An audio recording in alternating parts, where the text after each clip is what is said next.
உரிமை கோரப்படாத காணி விவகாரம் வர்த்தமானிக்கு இடைக்கால தடை. உரிமை கோரப்படாத காணிகளை அரசுடைமையாக்குவது தொடர்பில் வெளியிடப்பட்ட வர்த்தமானி அறிவித்தலை செயற்படுத்துவதற்கு உயர் நீதிமன்றத்தினால் இடைக்கால தடை உத்தரவு பிறப்பிக்கப்பட்டுள்ளது. குறித்த வர்த்தமானி அறிவித்தலை சவாலுக்கு உட்படுத்தி இலங்கை தமிழரசு கட்சியின் பதில் பொதுச் செயலாளர் எம். சுமந்திரன் அடிப்படை உரிமைகள் மனு ஒன்றை தாக்கல் செய்துள்ளார். இந்த மனு நீதியரசர் ஜசந்த கோதாகொட தலைமையிலான மூவரடங்கிய உயர்நீதிமன்ற நீதியரசர்கள் ஆயம் முன்னிலையில் நேற்று விசாரணைக்கு அழைக்கப்பட்டது. இதன்போது பிரதிவாதிகள் தரப்பும் மனுதாரர் தரப்பும் முன்வைத்த சமர்ப்பணங்களை ஆராய்ந்த நீதியரசர்கள் ஆயம் இந்த இடைக்கால தடை உத்தரவை பிறப்பித்துள்ளது. 3 மாத கால அவகாசத்துடன் கடந்த மார்ச் மாதம் 28ஆம் தேதி குறித்த வர்த்தமானி அறிவித்தல் வெளியிடப்பட்டது. இந்த கால அவகாசத்துக்குள் 5941 ஏக்கர் காணிகளின் உரித்தை உறுதி செய்யாவிட்டால் அவை அரசுடைமையாக்கப்படும் என்ற வகையில் அந்த வர்த்தமானியில் தெரிவிக்கப்பட்டது.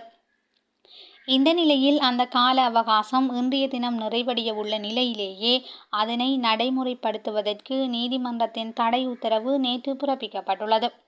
அதே நேரம் இது தொடர்பான வழக்கு எதிர்வரும் ஜூலை மாதம் 2ஆம் தேதி மீண்டும் எடுத்துக்கொள்ளப்படும். அதற்குள் குறித்த வர்த்தமானி அறிவித்தலை அரசாங்கம் மீளப் பெற்றால் அதற்கான வர்த்தமானியை மன்றில் சமர்ப்பிக்குமாறும் நீதியரசர்கள் ஆயம் உத்தரவிட்டுள்ளதாக மனுதாரரான இலங்கை தமிழரசு கட்சியின் பொதுச் செயலாளர் எம். சுமந்திரன் தெரிவித்துள்ளார். இலங்கைக்கான நிதியுதவியை அங்கீகரித்த உலக வங்கி. இலங்கையின் இலவச கல்வி நவீனமயமாக்கல் திட்டத்திற்கு மேலதிகமாக 50 மில்லியன் அமெரிக்க டாலர் நிதியுதவியை உலக வங்கி அங்கீகரித்துள்ளது. இந்த நிதியுதவி நாடு முழுவதும் சுமார் 5 லட்சம் மாணவர்கள் மற்றும் 1,50,000 ஆசிரியர்களுக்கு பயனளிக்கும் என எதிர்பார்க்கப்படுகிறது. முக்கிய கல்வி சீர்திருத்தங்களை மேம்படுத்தவும், கற்பித்தல் தரத்தை மேம்படுத்தவும், பாடசாலை வசதிகளை மேம்படுத்தவும், மாணவர் நல்வாழ்வை மேம்படுத்தவும் உதவும் என உலக வங்கி தெரிவித்துள்ளது. விசேடமாக வசதி குறைந்த கிராமப்புற மற்றும் பெருந்தோட்ட தோட்ட பகுதிகளுக்கு உதவும் வகையில் இந்த நிதி வழங்கப்படவுள்ளது. ஆசிரியர் பயிற்சியை நவீனமயமாக்குதல் மற்றும் டிஜிட்டல் கற்றலை ஊக்குவித்தல், சுத்தமான நீர், மாதவிடாய் சுகாதாரம் மற்றும் மனநல ஆதரவு உள்ளிட்ட பாடசாலை சுகாதாரம் மற்றும் ஊட்டச்சத்து திட்டங்களை விரிவுபடுத்தும் என்பவற்றை இலக்காக கொண்டு இந்த திட்டம் செயல்படுத்தப்படுகிறது. இலங்கையின் கல்வி அமைச்சு மற்றும் மாகாண அதிகாரிகளால் செயல்படுத்தப்படும் இந்த திட்டம் 2018ஆம் ஆண்டு முதல் செயல்படுத்தப்பட்டு வருகின்றது. அதிகரிக்கும் சமூக ஊடக குற்றங்கள். சமூக ஊடகங்களை பயன்படுத்தி செய்யப்படும் குற்றங்களுக்கு இலக்கானோரின் எண்ணிக்கை வேகமாக அதிகரித்து வருவதாக அவதானிக்க முடிவதாக காவல்துறை தெரிவித்துள்ளது. குற்றப்புலனாய்வு திணைக்களம் நடத்திய விசாரணையில் இந்த விடயம் கண்டறியப்பட்டுள்ளது. அதற்கமைய வீட்டிலிருந்தே பணியாற்றி பணம் உழைக்கக்கூடிய தொழில் ஒன்றில் பணத்தை முதலீடு செய்யுமாறு விளம்பரப்படுத்துவதன் மூலம் இந்த மோசடிகள் இடம்பெறுவதாக தெரிவிக்கப்பட்டுள்ளது. அதன்படி சமூக ஊடகங்களில் அறிமுகமில்லாதவர்களால் பகிரப்படும் இணையதள இணைப்புகளை அணுகுவதை தவிர்க்குமாறும், வங்கிக் கணக்கு விவரங்கள் உள்ளிட்ட தனிப்பட்ட தகவல்களை அறிமுகமில்லாதவர்களுக்கு வழங்க வேண்டாம் எனவும் காவல்துறை கோரியுள்ளது. குற்றப்புலனாய்வு திணைக்களத்தின் பணிப்பாளராக சாணி அபேசேகர நியமனம். குற்றப்புலனாய்வு திணைக்களத்தின் பணிப்பாளராக சிரேஷ்ட காவல்துறை அத்தியட்சகர் சாணி அபேசேகர நியமிக்கப்பட்டுள்ளார். தேசிய காவல்துறை ஆணைக்குழுவின் அதிகாரத்தின் கீழ் இவர் நியமிக்கப்பட்டுள்ளார். பேருந்து சாரதிகளுக்கு அரசாங்கம் விடுத்துள்ள அறிவிப்பு. இலங்கை போக்குவரத்து சபை உட்பட அனைத்து பயணிகள் பேருந்துகளின் சாரதிகளும் எதிர்வரும் ஜூலை 1ஆம் தேதி முதல் ஆசனப்பட்டிகள் அணிவதை கட்டாயமாக்க அரசாங்கம் திட்டமிட்டுள்ளது. இதனை இலங்கை போக்குவரத்து சபையின் தலைவர் B.S. சந்திரபால நேற்று தெரிவித்துள்ளார். பயணிகளின் பாதுகாப்பை உறுதி செய்வதற்காக இந்த முடிவு எடுக்கப்பட்டுள்ளதாக அவர் ஊடகங்களுக்கு தெரிவித்துள்ளார்.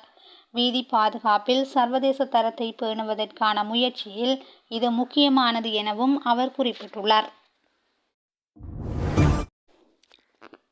50 மில்லியன் ரூபாய் மதிப்புள்ள போதைப்பொருள் தொகுதி பறிமுதல். 50 மில்லியன் ரூபாய் பெறுமதியுள்ள போதைப்பொருள் தொகுதி பறிமுதல் செய்யப்பட்டுள்ளது. கனடாவிலிருந்து நாட்டுக்கு கொண்டு வரப்பட்ட போதைப்பொருள் தொகுதியை சுங்க அதிகாரிகள் பறிமுதல் செய்துள்ளனர். 862 கிராம் குஸ் மற்றும் 4 கிலோ 14 கிராம் மதிப்புள்ள ஹஷிஷ் போதைப் பொருட்களே பறிமுதல் செய்யப்பட்டுள்ளன. புதையல் தோண்டிய குற்றச்சாட்டில் கைதானவர்களுக்கு விளக்கமறியல்.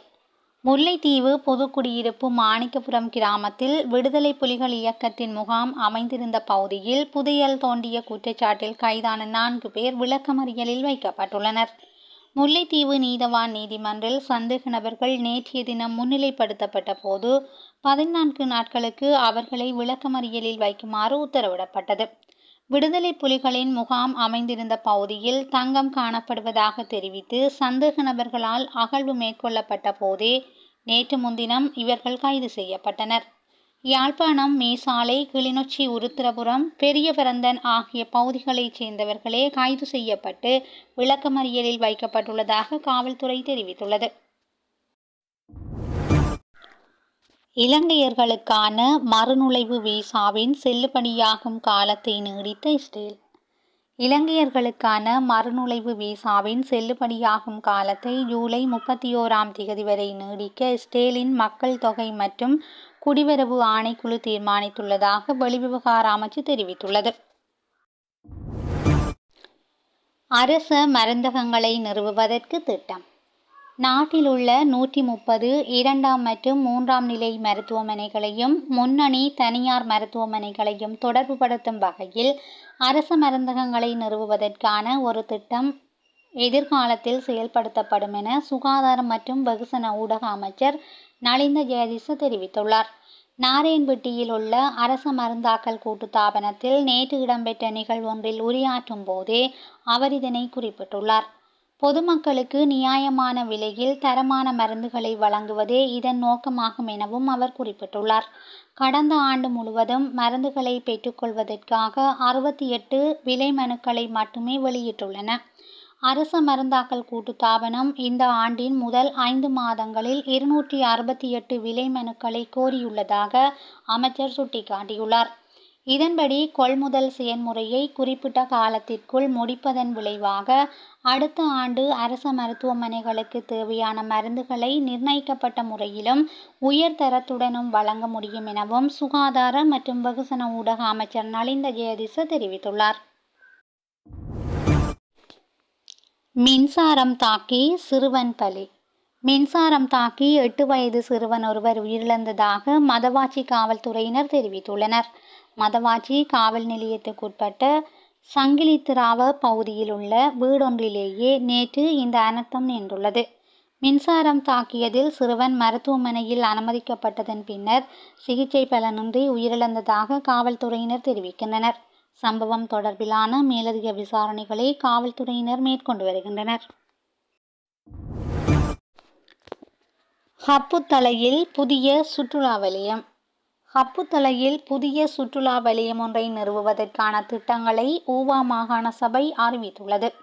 உலகளவில் அங்கீகரிக்கப்பட்ட சிலோன் டி வர்த்தநாமத்தின் மூலம் இலங்கையின் சர்வதேச ஆர்வத்தை அதிகரிக்கும் நோக்கில் இந்த திட்டம் அறிவிக்கப்பட்டுள்ளது. ஹப்புத்தலை பிரதேச செயலக பிரிவுக்குட்பட்ட பகஹெட்டிய ககஹல்ல பகுதியில் சுமார் 4 ஏக்கர் பயன்படுத்தப்படாத புல்வெளி காணப்படுகிறது. அதன்படி ககஹல்ல சுற்றுலா வலயத்தில் இலங்கை தேயிலை பாரம்பரிய அருங்காட்சியகம் மற்றும் தாவரவியல் பூங்காவை அமைப்பதற்கு ஊவா மாகாண சபை திட்டமிட்டுள்ளது. செம்மணியில் மேலும் 2 மனித எலும்புக்கூட்டு தொகுதிகள். 2வது கட்டமாக இடம்பெறும் செம்மணி மனித புதைகுழியின் அகழ்வு பணிகள் இன்று 3வது நாளாகவும் முன்னெடுக்கப்படவுள்ளன. நேற்றைய தினம் இடம்பெற்ற 2ஆம் நாள் அகழ்வு பணிகளின் போது மேலும் 2 மனித எலும்புக்கூட்டு தொகுதிகளும் சில சிதிலங்களும் அடையாளம் காணப்பட்டன. அதே நேரம் நேற்று முன்தினம் அடையாளம் காணப்பட்ட 3 மனித எலும்புக்கூட்டு தொகுதிகளும் அகழ்ந்தெடுக்கப்பட்டுள்ளன. இதன்படி மொத்தமாக 22 மனித எலும்புக்கூட்டு தொகுதிகள் அகழ்ந்தெடுக்கப்பட்டுள்ளதுடன் 2 மனித எலும்புக்கூட்டு தொகுதிகள் அடையாளம் காணப்பட்டுள்ளன. 45 நாட்களுக்கு 2ஆம் கட்டமாக அகழ்வு பணிகளை முன்னெடுப்பதற்கு அனுமதி வழங்கப்பட்டுள்ளது. இந்த நிலையில் தொடர்ச்சியாக 15 நாட்களுக்கு அகழ்வு பணிகளை முன்னெடுத்து பின்னர் சில நாட்கள் இடைவேளையின் பின்னர் மீண்டும் அகழ்வு பணிகள் முன்னெடுக்கப்படும் என அறிவிக்கப்பட்டுள்ளதாக தெரிவிக்கப்படுகிறது. காணாமல் போன கடற்தொழிலாளர்களில் 3 சடலங்களாக மீட்பு. காலி கடற்கரையில் காணாமல் போன 3 கடற்தொழிலாளர்கள் சடலங்களாக கண்டுபிடிக்கப்பட்டுள்ளதாக கடற்படை ஊடக பேச்சாளர் தெரிவித்துள்ளார். காலி மற்றும் களுத்துறை கடற்கரையில் படகுகள் கவிழ்ந்து விபத்துக்குள்ளானதில் 6 கடற்தொழிலாளர்கள் காணாமல் போயிருந்தனர்.